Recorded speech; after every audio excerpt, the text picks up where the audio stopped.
아버지의 장례식이 끝난 지 정확히 열흘이 지났다. 나는 여전히 그분이 관 속에 누워 계시던 모습을 지울 수 없었다.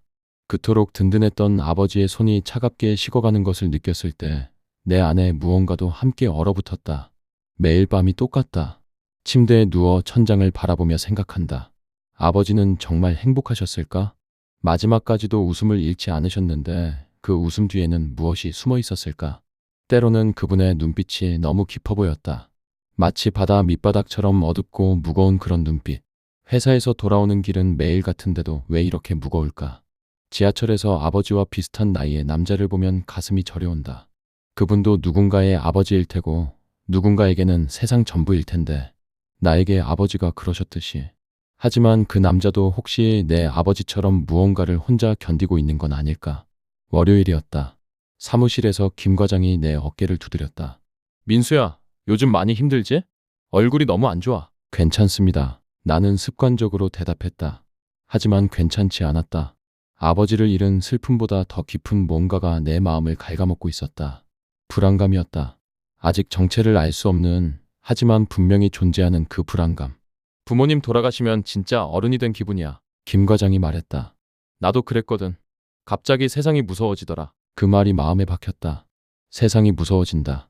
정확한 표현이었다. 아버지라는 든든한 방패막이 사라지고 나니 모든 것이 날카롭게 느껴졌다. 회사 일도, 집 대출도, 수진과의 미래도 모든 것이 내 어깨에 올라앉아 있었다. 화요일 저녁 수진이 퇴근한 나를 맞으며 말했다. 여보, 아버지 방 정리 언제 할 거야? 어머니 혼자 하시기엔 너무 힘드실 것 같아. 이번 주말에 할게. 나는 대답했지만 솔직히 그 방에 들어가는 것이 두려웠다. 아버지의 흔적들이 그대로 남아있을 텐데 그것들을 치우는 일이 마치 아버지를 영원히 떠나보내는 것 같았다. 수진이 내 표정을 살폈다. 괜찮아? 요즘 잠꼬대도 심해지고 밤에 자주 깨는 것 같은데. 나도 모르게 잠꼬대를 하고 있었나? 무슨 말 했어? 아빠, 아빠라고 계속 부르더라. 그리고 미안하다고도 하고. 수진의 목소리에 걱정이 묻어 있었다. 내가 꿈에서도 아버지를 찾고 있었던 것이다. 그리고 미안하다고 했다고? 왜 미안한 걸까? 살아생전 더 많이 찾아뵙지 못한 것 때문에? 아니면 다른 이유가 있는 걸까? 매일 밤 나는 같은 꿈을 꿨다. 아버지가 나를 부르시는 꿈이었다. 민수야, 아빠가 할 말 있어. 하지만 깨고 나면 그 말이 무엇인지 기억나지 않았다. 단지 급한 듯한 아버지의 표정만이 뇌리에 남았다. 마치 시간이 얼마 남지 않았다는 듯한 그런 절박한 표정. 수요일 밤 꿈이 조금 달랐다. 아버지가 책상 앞에 앉아 계시는데 뭔가를 감추려고 서류를 서둘러 정리하고 계셨다. 내가 방에 들어가자 깜짝 놀라시며 민수야, 언제 왔어? 라고 하셨다. 그때 당황스러워 하시던 모습이 생생했다. 왜 이런 꿈을 꾸는 걸까? 혹시 내 무의식이 뭔가를 감지하고 있는 건 아닐까? 목요일 저녁 어머니에게 전화를 드렸다. 평소보다 목소리가 이상했다. 뭔가 힘이 없어 보이셨다. 엄마, 괜찮으세요? 응, 괜찮아. 하지만 어머니의 목소리는 괜찮지 않았다. 뭔가 말씀하고 싶어 하시는 것 같기도 하고 동시에 숨기고 싶어 하시는 것 같기도 했다. 혹시 아버지가 무슨 말씀 안 하고 가신 거 없나요? 어머니가 잠시 말을 멈추셨다. 그 침묵이 길게 느껴졌다. 왜 갑자기 그런 얘기를 해? 요즘 아버지 꿈을 자주 꾸는데 뭔가 하고 싶은 말이 있으신 것 같아서요. 꿈은 꿈일 뿐이야. 어머니의 목소리가 더욱 작아졌다. 너무 생각하지 마. 뭔가 힘든 일 있으시면 말씀하세요. 이제 제가 가장이잖아요. 가장? 어머니가 쓴웃음을 지으시는 것 같았다. 너는 아직. 아니야, 괜찮다. 정말 괜찮아. 그 말에서 나는 뭔가 이상함을 느꼈다. 너는 아직이라고 하시다가 말씀을 멈추셨다. 아직 뭐라는 걸까? 아직 어리다는 뜻일까? 아니면 다른 의미가 있는 걸까? 그 통화 이후로 나는 더욱 불안해졌다. 어머니가 무언가를 숨기고 계신다는 확신이 들었다. 하지만 무엇을? 그리고 왜? 아버지와 관련된 뭔가가 있는 건 분명했다. 금요일 출근길 지하철에서 한 중년 남성이 전화를 받는 소리가 들렸다. 여보, 돈 걱정은 하지 마. 내가 다 해결할게. 애들한테는 절대 말하지 말고. 그 남자의 목소리에 담긴 절망감이 느껴졌다. 순간 아버지가 떠올랐다. 혹시 아버지도 이런 전화를 하신 적이 있었나? 그날 저녁 집에 돌아와서도 마음이 편하지 않았다. 수진이 저녁을 준비하는 동안 나는 거실에 앉아 아버지의 영정사진을 바라봤다. 사진 속 아버지는 환하게 웃고 계셨지만 왜 그 눈빛이 슬퍼 보이는 걸까? 여보, 밥 먹어. 수진이 불렀지만 입맛이 없었다. 요즘 왜 이래? 밥도 제대로 안 먹고. 수진이 걱정스럽게 물었다. 그냥 아버지 생각이 너무 많이 나서. 시간이 약이야. 조금씩 나아질 거야. 하지만 나는 알고 있었다. 이건 단순한 슬픔이 아니라는 것을. 뭔가 더 복잡한 감정이 내 안에서 꿈틀거리고 있었다. 죄책감인지 불안감인지 아니면 두려움인지. 토요일 오전 나는 마침내 결심을 했다. 더 이상 미룰 수 없었다. 어머니와 민지, 수진과 함께 아버지의 방으로 들어갔다. 방문을 여는 순간 나는 한 걸음 뒤로 물러섰다. 방 안에는 아버지의 냄새가 아직 남아 있었다. 담배와 애프터쉐이브 로션이 섞인 내가 어릴 때부터 맡아온 그 냄새. 순간 시간이 멈춘 것 같았다. 아버지가 지금이라도 방에서 나오실 것 같았다. 어? 얘들아, 왜 다 여기 있어? 하시며 안경을 벗어 정리하시는 모습이 눈앞에 그려졌다. 순간 기억이 밀려왔다. 초등학교 때 아버지가 늦게 들어오시던 모습, 중학교 때 나를 학원에 데려다 주시면서 공부 열심히 하자고 말씀하시던 모습, 대학 입학할 때 나보다 더 기뻐하셨던 모습. 모든 순간에 아버지는 나를 위해 계셨다. 하지만 이상했다. 다시 생각해보니 아버지는 정말 늦게 들어오시는 날이 많았다. 특히 마지막 몇 년간은 더욱 그랬다. 어디서 뭘 하고 계셨던 걸까? 사업이 바빠서라고 말씀하셨지만 그때의 아버지 표정은 피곤함을 넘어서 지쳐 보이셨다. 아빠 옷들은 어떻게 할까? 민지가 물었다. 목소리에 울음이 섞여 있었다. 기부하자. 아버지도 그러셨을 거야. 어머니가 답했지만 그분의 손은 아버지의 양복을 놓지 못하고 있었다. 어머니가 아버지의 양복을 만지시는 모습을 보니 가슴이 아팠다. 그 양복은 아버지가 중요한 일이 있을 때마다 입으시던 것이었다. 내 결혼식 때도, 민지 대학 입학식 때도. 하지만 자세히 보니 양복이 많이 낡아 있었다. 아버지는 새 옷을 잘 사지 않으셨다. 항상 아직 입을 만하다 고 하시며 나는 아버지의 책상으로 향했다. 이상하게 다리가 떨렸다. 왜 이렇게 무서울까? 책상 위에는 내가 어릴 때 그려드린 그림이 액자에 끼워져 있었다. 세상에서 가장 멋진 아빠라고 삐뚤빼뚤하게 쓰여 있는 그림. 아버지는 그것을 25년 동안 책상에 놓고 계셨다. 그 그림을 보는 순간 눈물이 났다. 7살 때 나는 정말 아버지가 세상에서 가장 멋진 사람이라고 믿었다. 그리고 지금도 그 마음은 변하지 않았다. 하지만 이제는 그 멋짐의 의미가 달라 보였다. 단순히 강하고 든든한 아버지가 아니라 모든 것을 혼자 감당하려 했던 슬픈 아버지. 펜, 안경, 달력. 모든 것이 생전 그분의 습관을 그대로 보여주고 있었다. 달력에는 내 결혼기념일과 민지 생일이 빨간 펜으로 동그라미 쳐져 있었다. 심지어 수진이 좋아한다고 내가 한번 말했던 꽃집 전화번호까지 메모되어 있었다. 아버지는 정말 세심한 분이셨다. 우리가 좋아하는 것, 중요하게 생각하는 것들을 모두 기억하려고 노력하셨다. 그런데 가만히 보니 달력 곳곳에 작은 메모들이 더 있었다. 민지 과외비, 민수 전세자금, 생활비 부족분. 아버지는 우리 가족의 모든 지출을 꼼꼼히 기록하고 계셨던 것이다. 그리고 그 옆에는 항상 해결 방법이라는 메모가 있었다. 나는 서랍을 열기 시작했다. 첫 번째 서랍에는 우리 가족 사진들이 가득했다. 내가 초등학교 입학할 때, 민지가 태어났을 때, 내 대학 졸업식 때, 모든 순간이 정리되어 있었다. 아버지는 우리 가족의 역사를 이렇게 소중하게 간직하고 계셨던 것이다. 두 번째 서랍에는 내가 군대에서 보낸 편지들이 고스란히 보관되어 있었다. 편지 여백에는 아버지의 메모가 있었다. 민수가 건강하다니 다행이다. 빨리 전역해서 함께 술 한잔 하고 싶다. 아버지도 나를 그리워하고 계셨던 것이다. 가장 아래쪽에는 민지가 어릴 때 쓴 일기장도 있었다. 아빠가 늦게 들어와서 슬퍼요. 하지만 아빠가 우리를 위해 열심히 일하신다는 걸 알아요. 10살 민지의 글씨였다. 그때부터 아버지는 늦게 들어오고 계셨던 것이다. 세 번째 서랍을 열었을 때 뭔가 이상했다. 서랍이 생각보다 얕았다. 혹시 비밀 공간이 있나 싶어 뒤쪽을 더듬어 보니 두툼한 봉투가 만져졌다. 마치 누군가가 의도적으로 숨겨둔 것 같았다.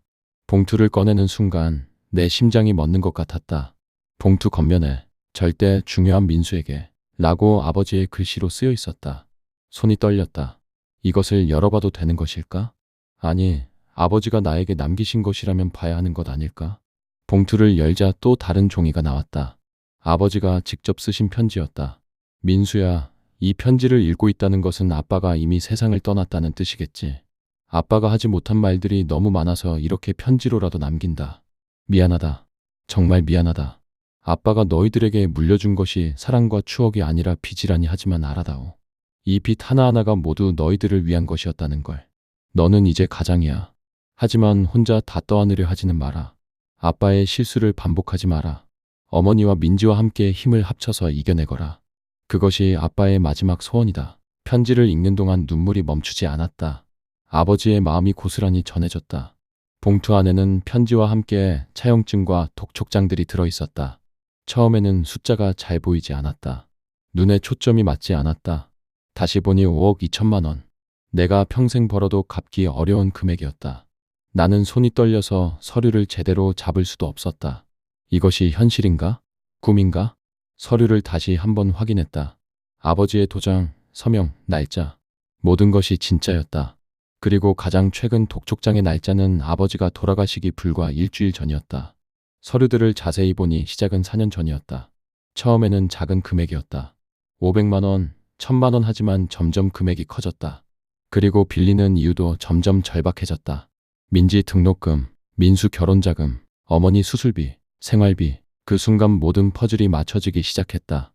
아버지가 마지막 몇 년간 점점 말수가 줄어드신 것, 가끔씩 멍하니 허공을 바라보시던 것, 술을 조금씩 더 드시게 된 것, 그리고 나와 민지에게 공부 열심히 하라, 좋은 사람 만나라, 고 더욱 자주 말씀하시던 것. 내 결혼식 때 아버지가 민수야, 정말 자랑스럽다 하시며 눈물을 흘리셨던 것도 이제 이해가 됐다. 그때의 눈물이 단순한 기쁨의 눈물이 아니었던 것이다. 자랑스러우면서도 미안하고 걱정스러운 복잡한 감정이 섞인 눈물이었던 것이다. 아버지는 혼자 이 무게를 감당하고 계셨던 것이다. 우리가 평범하게 살 수 있도록, 민지가 대학에 다닐 수 있도록, 내가 결혼할 수 있도록, 그리고 마지막까지도 우리에게는 아무 말씀하지 않으셨던 것이다. 민수야, 뭐 찾았어? 어머니가 다가왔다. 나는 천천히 돌아봤다. 어머니의 표정을 보는 순간 나는 알았다. 어머니도 알고 계셨다는 것을. 아니, 어쩌면 나보다 더 오랫동안 더 깊이 알고 계셨을지도 모른다는 것을. 나는 떨리는 손으로 아버지의 편지와 서류들을 어머니에게 보여드렸다. 어머니의 얼굴에서 모든 혈색이 사라졌다. 하지만 놀라는 표정이 아니었다. 체념과 절망이 섞인 이미 오랫동안 감당해온 사람의 표정이었다. 엄마 알고 계셨죠? 어머니는 고개를 끄덕이셨다. 그리고 조용히 말씀하셨다. 아빠가 편지를 남기셨구나. 그 순간 나는 복잡한 감정을 느꼈다. 배신감도 있었고 동시에 안도감도 있었다. 더 이상 혼자가 아니라는 안도감. 하지만 동시에 왜 나만 모르고 있었을까 하는 서운함도 있었다. 엄마? 민지가 우리 쪽을 바라봤다. 무슨 일이야? 둘 다 얼굴이 이상해. 수진도 심상치 않은 분위기를 감지했는지 다가왔다. 무슨 일 있어요? 나와 어머니는 서로를 바라봤다. 어머니의 눈에는 애원하는 빛이 있었다. 아직은 아니라는, 조금만 더 시간을 달라는 그런 눈빛. 하지만 나는 더 이상 비밀을 감당할 자신이 없었다. 아버지의 편지에서도 혼자 떠안지 말라고 하셨지 않았나. 하지만 어머니의 간절한 눈빛을 보니 차마 지금 당장 모든 것을 말할 수는 없었다. 아무것도 아니야. 나는 거짓말을 했다. 하지만 내 목소리는 떨리고 있었고 수진이 내 표정을 놓치지 않았다. 민지는 의심스러운 눈으로 우리를 바라봤지만 더 이상 묻지 않았다. 하지만 나는 알고 있었다. 이 비밀을 오래 숨길 수는 없다는 것을. 그날 오후 내내 나는 좀비처럼 돌아다녔다. 아버지의 다른 물건들을 정리하면서도 머릿속은 온통 그 숫자와 아버지의 편지로 가득했다. 5억 2천만 원. 우리 집값보다 많은 돈. 내가 월급을 한 푼도 쓰지 않고 모아도 15년은 걸릴 돈. 하지만 숫자보다 더 무거웠던 것은 아버지의 마음이었다. 그분이 얼마나 힘드셨을까? 매일 밤 이 걱정을 안고 잠드셨을까? 우리 앞에서는 항상 웃으시면서도 혼자 계실 때는 얼마나 절망스러우셨을까? 그날 밤 수진이 물었다. 낮에 뭘 본 거야? 얼굴이 완전히 하얘졌었어. 나는 망설였다. 결혼한 지 6개월밖에 안 된 아내에게 이런 이야기를 해도 되는 걸까? 우리는 아직 신혼집 전세 대출도 다 갚지 못한 상태였다. 수진의 부모님은 우리 결혼을 위해 집안의 전 재산을 털어주셨다. 이제 와서 내 집안이 파산 직전이라고 말할 수 있을까? 하지만 수진은 이제 내 아내였다. 그리고 아버지의 편지에서도 혼자 떠안지 말라고 하셨다. 여보, 나한테 말해. 부부잖아. 수진이 내 손을 잡았다. 무슨 일이든 함께 할 거야. 나는 마침내 입을 열었다. 아버지가 빚을 남기셨어. 얼마나? 5억 좀 넘어. 수지는 한동안 말이 없었다. 나는 그녀의 마음속을 읽을 수 없었다. 실망인가? 걱정인가? 아니면 후회인가? 수진이를 평생 행복하게 해드리겠습니다. 라고 약속했던 그날이 떠올랐다. 벌써부터 그 약속을 지킬 수 없게 된 것인가? 어떻게 할 거야? 수진이 조심스럽게 물었다. 모르겠어. 아직 어머니와 제대로 이야기도 못했어. 어머니는 알고 계셨어? 응? 아마 오래전부터. 그럼 민지는? 아직 몰라. 어머니가 말리셔서. 수지는 더 이상 묻지 않았다. 하지만 나는 그녀가 무언가 깊이 생각하고 있다는 것을 느낄 수 있었다. 우리의 미래, 우리의 계획들 모든 것이 바뀔 수도 있다는 것을. 그날 밤 나는 잠들 수 없었다. 창밖을 바라보며 생각했다. 아버지는 왜 이런 비밀을 혼자 안고 가셨을까? 물론 우리를 보호하려고 하신 것이겠지만 결국 이렇게 큰 짐을 남기게 된 것을.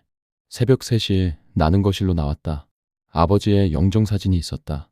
그분의 환한 미소를 보며 나는 눈물이 났다. 아빠, 이제 어떻게 하라고 하세요? 왜 혼자 다 떠안고 가신 거예요? 하지만 이번에는 다른 생각이 들었다. 아버지의 편지 내용이 떠올랐다. 혼자 다 떠안으려 하지 마라. 아버지도 혼자 떠하는 것을 후회하고 계셨던 것이다. 아버지는 여전히 미소 짓고 계셨다. 하지만 이제 그 미소가 다르게 보였다. 슬프고 미안해하고 동시에 우리를 사랑한다고 말하는 것 같은 미소. 그리고 이제는 나를 믿는다는, 가족들과 함께 이겨낼 수 있을 거라고 믿는다는 그런 미소. 나는 그제야 깨달았다. 내가 지금까지 살아온 평범하고 행복한 일상들이 모두 아버지의 희생 위에 세워진 것이었다는 것을. 그리고 이제 그 희생의 무게를 내가 아니, 우리 가족이 함께 떠안아야 한다는 것을. 아버지의 실수를 반복하지 말라고 하셨다. 혼자 떠안지 말라고 하셨다. 이제 나는 알았다. 무엇을 해야 하는지. 다음 날은 일요일이었다. 평소라면 수진과 함께 늦잠을 자고 브런치를 먹으며 여유로운 시간을 보냈을 텐데 나는 새벽부터 잠이 깼다. 아버지의 편지와 그 충격적인 숫자가 머릿속을 맴돌았다.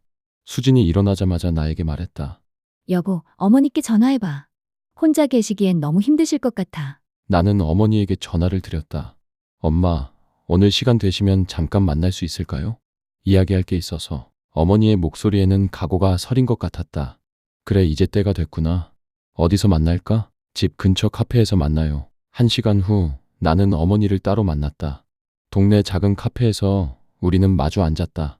일요일 오후라 카페에는 사람이 많지 않았다. 어머니는 커피를 주문했지만 한 모금도 마시지 않으셨다. 그분의 손이 계속 컵을 만지작거렸다. 긴장하고 계시는 것 같았다. 엄마, 아버지 편지 읽었어요. 어머니는 고개를 끄덕이셨다. 아빠가 그런 편지를 남기셨구나. 뭐라고 쓰셨어? 나는 아버지의 편지 내용을 요약해서 말씀드렸다. 특히 혼자 떠안지 말라는 부분을 강조했다. 언제부터 정확히 알고 계셨어요? 어머니는 한참 동안 말씀하지 않으셨다. 창밖을 바라보는 그분의 옆모습이 갑자기 너무 늙어 보였다. 언제 이렇게 주름이 깊어지셨을까? 아버지의 걱정을 함께 나누시느라 이렇게 늙으신 건 아닐까? 정확히는 4년 전이었어. 어머니의 목소리는 속삭임에 가까웠다. 하지만 뭔가 이상하다는 건 그보다 훨씬 전부터 느끼고 있었어. 어떻게 알게 되셨어요? 아빠가 밤에 자꾸 뒤척이시더라. 그리고 전화를 몰래 받는 일이 많아졌어. 화장실에 들어가서 통화하시거나 베란다에서 작은 목소리로. 어머니가 고개를 저으셨다. 처음에는 바람이라도 피우시는 건가 했어. 그게 차라리 나았을 텐데 나는 가슴이 아팠다. 어머니도 혼자 이런 걱정을 하고 계셨던 것이다. 그럼 어떻게 확실히 알게 되신 거예요? 4년 전 어느 날 박 사장이라는 분이 집에 찾아왔어. 아빠가 없을 때 말이야. 그때 처음으로 빚이 있다는 걸 알았어. 처음에는 작은 금액이라고 하셨어. 1억 정도. 그것도 충격적이었는데 시간이 갈수록 점점 커지더라. 처음에는 뭐 때문에 빚을 지시게 된 거예요? 너희 학비 때문에 시작됐어. 어머니의 목소리가 더욱 작아졌다. 민지가 고등학교 들어가면서 사립 학비가 부담되고 너는 대학원까지 다니면서 아빠 사업도 그때부터 어려워지기 시작했어. 나는 죄책감이 밀려왔다. 그럼 제가 대학원을 포기했어야 했나요? 민지도 공립고등학교로 보냈어야 했고. 아니야. 어머니가 급하게 말씀하셨다. 그건 아빠가 가장 원하지 않았던 일이야. 너희들이 돈 때문에 꿈을 포기하는 것. 어머니의 눈에 눈물이 고였다. 아빠가 그러셨어. 우리는 가난해도 괜찮으니까 애들만큼은 원하는 걸 다 할 수 있게 해주자고. 그게 아빠의 철학이었어. 나는 가슴이 답답해왔다. 내가 대학원에서 논문을 쓰고 있을 때 아버지는 혼자 이 무거운 짐을 지고 계셨던 것이다. 나는 도서관에서 책을 읽고 교수님과 토론하고 미래에 대해 꿈꾸고 있을 때 아버지는 어떤 심정이셨을까? 아버지, 사업이 언제부터 안 됐나요? 처음에는 괜찮았어. 너희 아빠는 성실한 사람이었으니까. 하지만 2008년 금융위기 이후로 경기가 나빠지면서 어머니가 한숨을 쉬셨다. 큰 거래처에서 대금을 제대로 주지 않기 시작했어. 6개월, 1년씩 밀리고 그래도 아빠는 직원들 월급부터 챙기는 사람이었어. 자기 것은 나중에 생각하고. 그럼 직원들은 상황을 알고 있었나요? 모를걸? 아빠는 마지막까지 직원들한테는 티를 안 내셨어. 오히려 더 잘해주려고 하셨어. 어머니의 목소리에 울음이 섞였다. 직원들이 야근할 때는 저녁도 사주시고 명절 때는 보너스도 자기는 굶으면서 말이야. 나는 이제 아버지의 성격을 더 깊이 이해할 수 있었다. 남을 먼저 생각하고 자신의 고통은 혼자 견디는 분이셨다. 마지막에 사업 정리할 때도 그러셨어요? 그래. 사업 정리하면서 직원들 퇴직금까지 다 챙겨줬어. 법정 퇴직금보다 더 줬어. 자기 돈 털어서. 어머니가 고개를 저으셨다. 그러고 나니까 손에 남은 게 아무것도 없더라. 오히려 빚만 더 늘었어. 나는 아버지의 마음을 이해할 수 있었다. 하지만 동시에 답답하기도 했다. 왜 가족보다 남을 먼저 생각하셨을까? 엄마는 왜 말리지 않으셨어요? 말렸어. 많이 말렸어. 어머니가 고개를 저으셨다. 하지만 너희 아빠는 고집이 세잖아. 한번 마음먹으면 절대 바꾸지 않아. 직원들도 가족이 있는데 어떻게 뒤치다꺼리 안 하고 갈 수 있냐고 하시더라. 어머니가 잠시 멈추셨다. 그리고 솔직히 말하면 나도 너희들 때문에 반대할 수가 없었어. 저희들 때문에요? 민지 학원비, 너 결혼 준비비, 내 병원비 모든 게 돈이 들어가는 일이었어. 아빠가 애들한테는 부족함 없이 해주자고 하는데 내가 뭐라고 말할 수 있겠어? 나는 어머니도 죄책감을 느끼고 계셨다는 것을 알았다. 가족 모두가 각자의 죄책감을 안고 있었던 것이다. 그런데 왜 저한테는 말씀 안 하셨어요? 저한테라도 말씀하셨으면 뭔가 방법이 있었을 텐데. 어떻게 말해? 어머니의 목소리가 떨렸다. 너는 이제 막 결혼했는데 수진이도 있는데 아빠는 끝까지 너희들한테는 걱정 끼치고 싶어 하지 않으셨어. 애들은 행복하게 살아야 한다고 하시면서. 그 순간 나는 아버지의 마지막 3년을 다시 떠올려 보았다. 조금씩 말수가 줄어드셨던 것, 가끔씩 멍하니 허공을 바라보시던 것, 술을 조금씩 더 드시게 된 것. 모든 것이 이제야 이해됐다. 특히 내 결혼식 때가 생각났다. 아버지는 민수야, 정말 자랑스럽다 고 하시며 눈물을 흘리셨는데 그때 나는 단순히 감동의 눈물이라고 생각했다. 하지만 이제 보니 그 눈물에는 더 복잡한 감정이 섞여 있었던 것이다. 자랑스러우면서도 미안하고 걱정되는. 그럼 그동안 이자는 어떻게 감당하셨어요? 내 파트타임 급여로 최소한만. 어머니가 고개를 저으셨다. 그것도 벅찼어. 한 달에 200만 원씩 이자만 내 월급이 150만 원인데. 그럼 어떻게 하셨어요? 때로는 밥을 굶기도 했어. 너희들 모르게 점심 한 끼씩, 가끔은 저녁도. 어머니의 목소리가 더욱 작아졌다. 뭐라고요? 나는 깜짝 놀랐다. 엄마가 밥을 굶으셨어요? 큰일은 아니야. 다이어트 한다 생각하고. 어머니가 손을 흔들었지만 내 마음은 찢어지는 것 같았다. 어머니가 밥을 굶으시면서까지. 박 사장이라는 분은 어떤 분이에요? 아빠와 함께 사업했던 분이야. 사실 나쁜 분은 아니야. 아빠 사정을 알고 그동안 많이 기다려주셨어. 다른 곳에서 빌렸다면 벌써 큰일 났을 거야. 어머니가 한숨을 쉬셨다. 이자도 시중금리보다 낮게 받으셨고 하지만 이제는 그분도 어쩔 수 없다고 하시더라. 아빠가 돌아가시니까 더 이상 기다릴 수 없다고. 언제까지 기다려주신다고 하셨어요? 이달 말까지 방향을 정하라고 하셨어. 집을 팔든지 다른 방법을 찾든지. 이달 말이면 이제 2주밖에 남지 않았다. 시간이 너무 없었다. 민지는 언제 말씀드릴 거예요? 말할 수 있을까? 어머니가 고개를 저으셨다. 그 애는 아직 꿈이 많은데 진호와도 결혼 생각하고 있다던데. 어떻게 이런 얘기를 해? 하지만 민지도 알 권리가 있지 않을까요? 이제 성인이고 가족이잖아요. 그건 그래 하지만 그 애가 얼마나 충격받을까. 나는 민지의 밝은 모습을 떠올렸다. 지난주에도 진호와 데이트 계획을 신나게 이야기하던 모습을. 그 아이에게 이 현실을 어떻게 말할 수 있을까? 엄마, 아버지가 편지에서 뭐라고 하셨는지 아세요?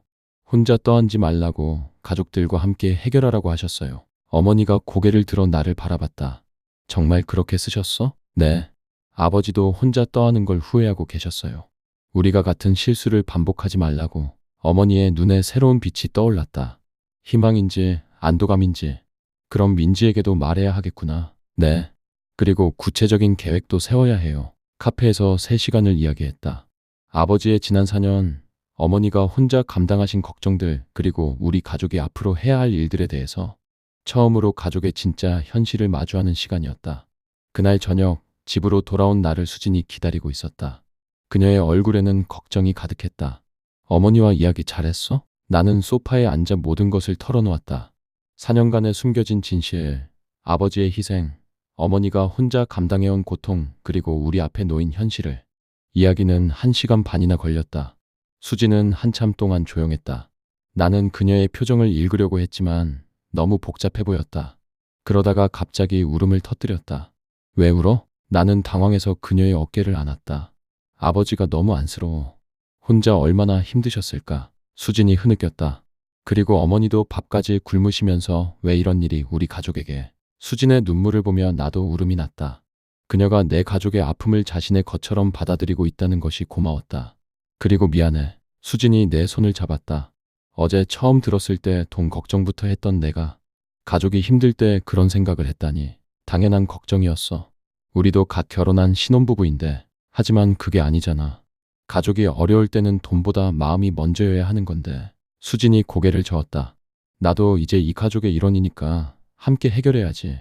그 순간 나는 알았다. 수진이 왜 내가 선택한 사람인지를. 그녀는 단순히 내 아내가 아니라 진짜 가족이 되어주고 있었다. 여보, 우리 어떻게 할까? 수진이 물었다. 하지만 동시에 현실적인 고민도 밀려왔다. 우리 신혼집 전세 대출 2억, 앞으로의 계획들, 아이를 가지려던 계획, 집을 사려던 계획, 수진이 그만두려던 직장, 모든 것이 불확실해졌다. 일단은 나는 말했다. 민지한테도 이야기해야 할 것 같아. 그리고 구체적인 계획을 세워야 해. 민지가 많이 충격받을 것 같은데 그래도 알아야 해. 가족이니까.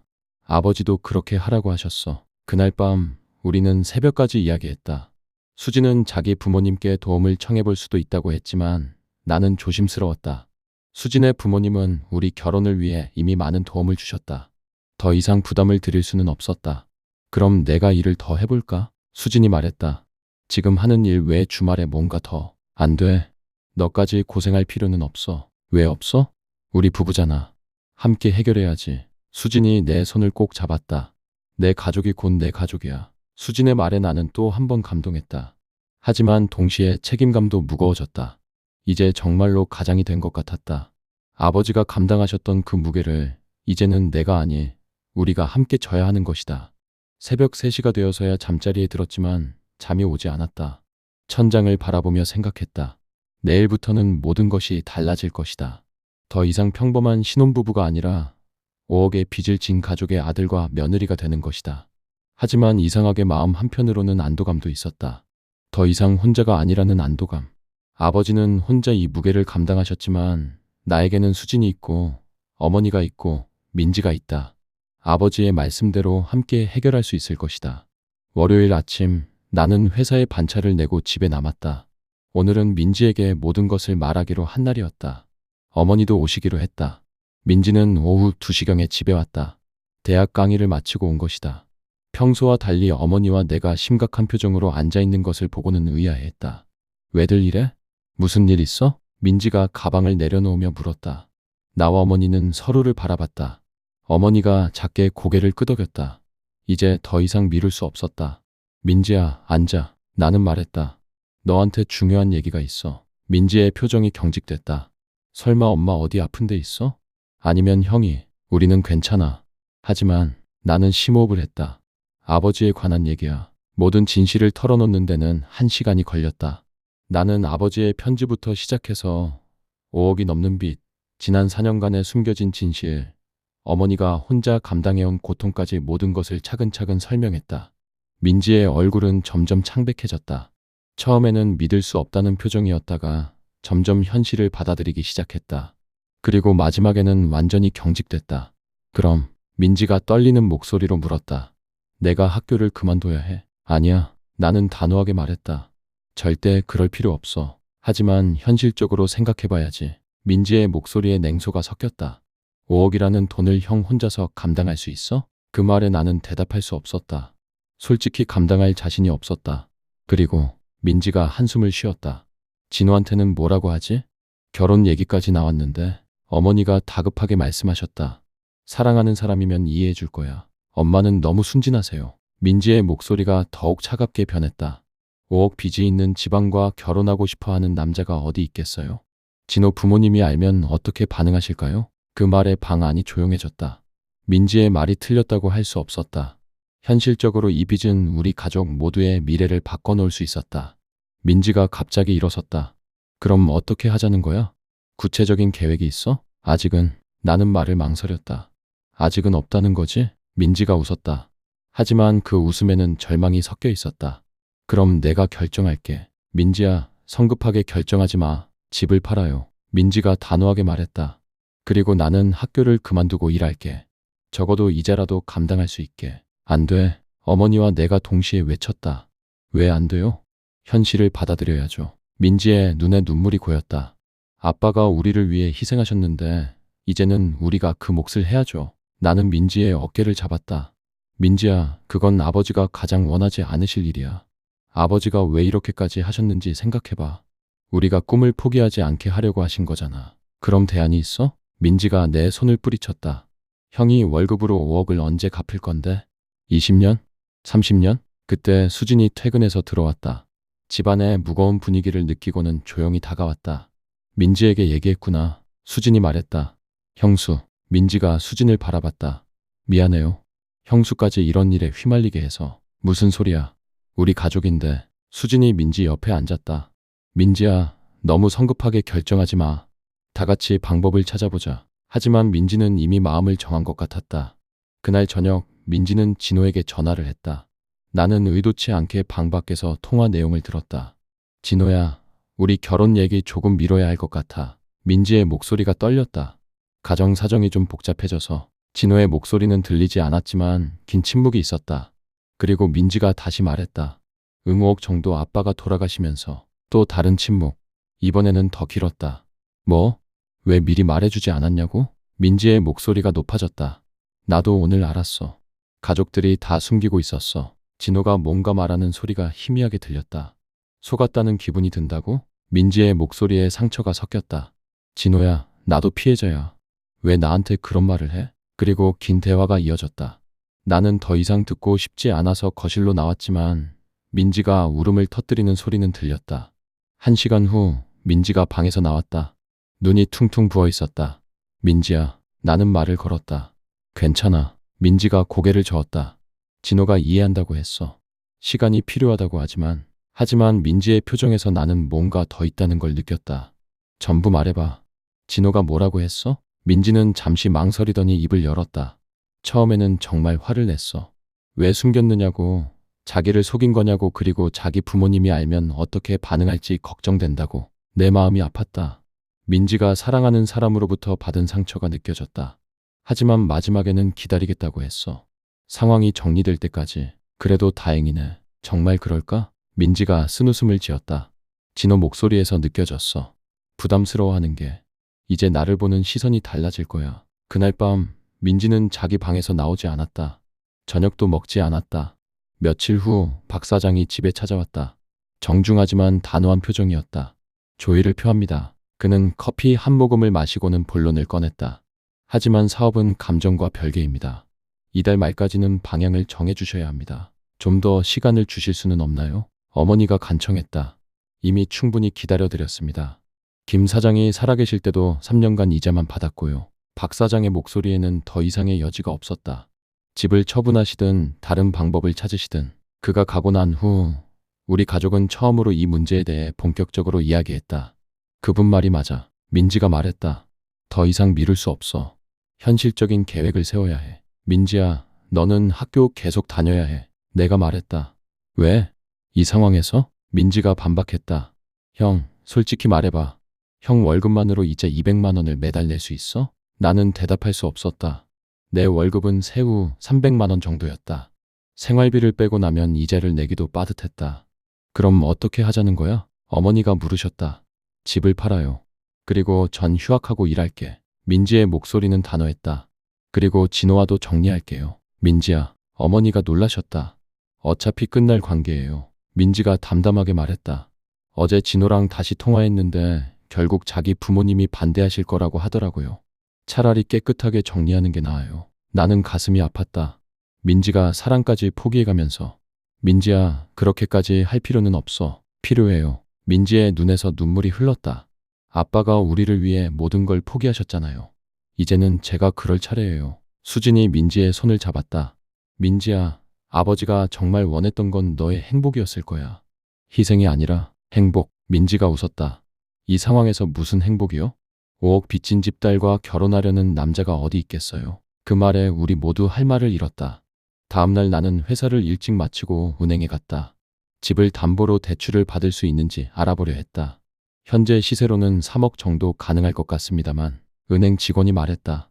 하지만 이미 기존 대출이 있으시네요. 네, 1억 정도. 그러면 실제로는 2억 정도밖에. 2억으로는 터무니없이 부족했다. 나는 절망감을 느꼈다. 집으로 돌아와 보니 수진이 어머니와 이야기하고 있었다. 저희 집에서 조금 도와드릴 수 있을 것 같아요. 수진이 말했다. 많지는 않지만 1억 정도는 안 돼. 나는 단호하게 말했다. 우리 문제를 다른 집에 떠넘길 수는 없어. 하지만 여보, 가족잖아. 수진이 애원했다. 그래서 더 안 돼. 너희 부모님이 평생 모으신 돈을 우리 빚 때문에. 그때 민지가 들어왔다. 그녀의 표정이 평소와 달랐다. 무언가 결심한 듯한 표정이었다. 형, 나 결정했어. 뭘? 휴학할래. 그리고 일하면서 돈을 벌 거야. 진호한테도 얘기했어. 당분간 결혼은 미루기로 했어. 진호가 뭐라고 하더라? 민지는 잠시 말을 멈췄다. 처음에는 당황했어. 하지만 기다리겠다고 했어. 하지만 민지의 표정에서 나는 뭔가 숨기는 것이 있다는 걸 느꼈다. 민지야, 솔직히 말해봐. 진호가 정말 괜찮다고 했어? 민지의 눈에 눈물이 고였다. 사실은 헤어지자고 했어. 이런 상황에서는 서로에게 부담만 될 거라고. 내 마음이 아팠다. 민지가 사랑하는 사람을 잃었다. 미안해, 민지야. 왜 형이 미안해? 아무도 잘못한 사람 없어. 그냥 운이 나빴을 뿐이야. 그날 저녁 우리 가족은 긴 회의를 했다. 모든 선택지를 검토해봤다. 결국 우리가 내린 결론은 여러 방법을 동시에 사용하는 것이었다. 집은 팔되 너무 급하게 팔지는 않고 민지는 휴학 대신 학자금 대출과 아르바이트로 버티고 어머니는 정규직을 구하고 나도 부업을 하고 모두가 최대한 노력해서 빚을 갚아나가는 것. 박 사장과도 만나 분할 상환에 대해 협상하기로 했다. 정말 괜찮을까? 어머니가 걱정스럽게 물으셨다. 해보는 거죠. 나는 말했다. 아버지 혼자 4년간 버티신 걸 우리 4명이 못 버틸 이유는 없어요. 6개월이 지났다. 우리는 조금 작은 집으로 이사했고 나머지 빚에 대해서는 박 사장과 분할 상환 계약을 맺었다. 이자는 여전히 부담스러웠지만 감당할 수 없는 수준은 아니었다. 민지는 휴학하지 않았다. 대신 밤에 과외를 하고 주말에는 카페에서 일했다. 처음에는 힘들어했지만 점점 강해져 갔다. 어머니는 정규직을 찾으셨다. 작은 회계사무소에서 일하게 되셨는데 오히려 일에서 보람을 찾으신다고 하셨다. 수진과 나는 부업으로 온라인 쇼핑몰을 시작했다. 수익이 크지는 않았지만 매월 조금씩 도움이 됐다. 그리고 민지에게는 새로운 사람이 나타났다. 같은 카페에서 아르바이트하는 선배였는데 우리 가족의 상황을 알면서도 민지에게 관심을 보였다. 이번엔 진짜인 것 같아. 민지가 환하게 웃으며 말했다. 진짜 사랑이란 이런 거구나 싶어. 아버지의 일주기에 성묘를 갔다. 성묘를 가는 길에 나는 생각했다. 아버지가 우리에게 물려주신 것이 단순히 빚만은 아니었다는 것을. 아빠, 처음엔 원망도 했어요. 나는 묘비에 대고 말했다. 왜 혼자 다 떠안고 가셨냐고. 하지만 이제는 알겠어요. 아빠가 지키려고 했던 게 뭔지. 바람이 불어왔다. 아버지가 들으시고 계시는 것 같았다. 2년이 더 지났다. 민지는 대학을 졸업하고 좋은 회사에 취직했다. 어머니는 회계사무소에서 인정받아 관리직이 되셨다. 수진과 나의 온라인 쇼핑몰도 제법 궤도에 올랐다. 그리고 무엇보다 우리는 빚의 절반 이상을 갚았다. 아버지의 3주기에 우리는 또다시 성묘를 갔다. 이번에는 좋은 소식을 가지고. 아빠, 우리 해냈어요. 나는 묘비에 손을 올리고 말했다. 아빠가 지키려고 하셨던 모든 것들을 우리가 지켜냈어요. 그리고 더 강해졌어요. 하늘에서 따뜻한 햇살이 내려왔다.